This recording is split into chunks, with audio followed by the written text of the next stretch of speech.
আমি veg fried rice বানাচ্ছি বাঙালি স্টাইলে। একটু দেখুন,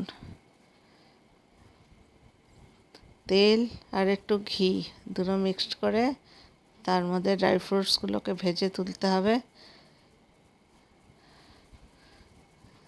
কাজু কিশমিশ,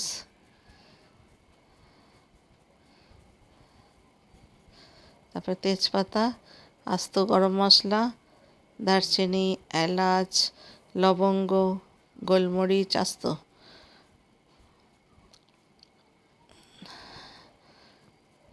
এগুলো করে তার মধ্যে এবার মিক্স সবজি দিতে হবে। মটরশুঁটি, ফ্রান্স বিন, গাজর, লাল ক্যাবেজ সব দিয়ে ভালো করে ফ্রাই করতে হবে।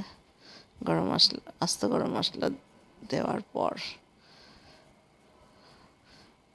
ভাজা হয়ে গেলে যখন বুঝতে পারবেন নিজেরাই যে ভাজা, তো একটু হালকা নুন দেবেন।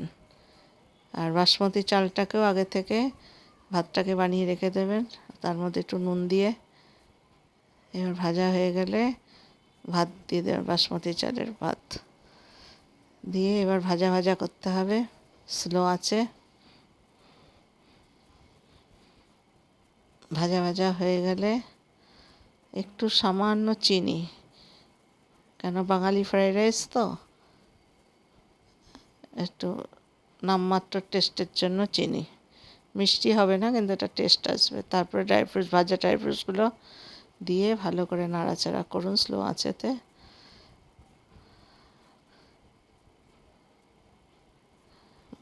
এবার ভাজা হয়ে গেলে এর মধ্যে রোস্টেড জায়ফল পাউডার দিতে হবে।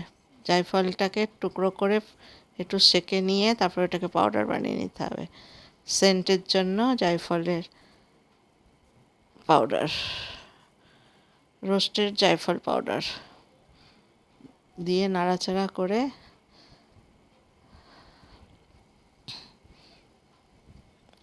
5 মিনিটের জন্য স্ট্যান্ডিং টাইম দেবেন, যাতে সব মশলা টশলা একসাথে দিয়ে তারপরে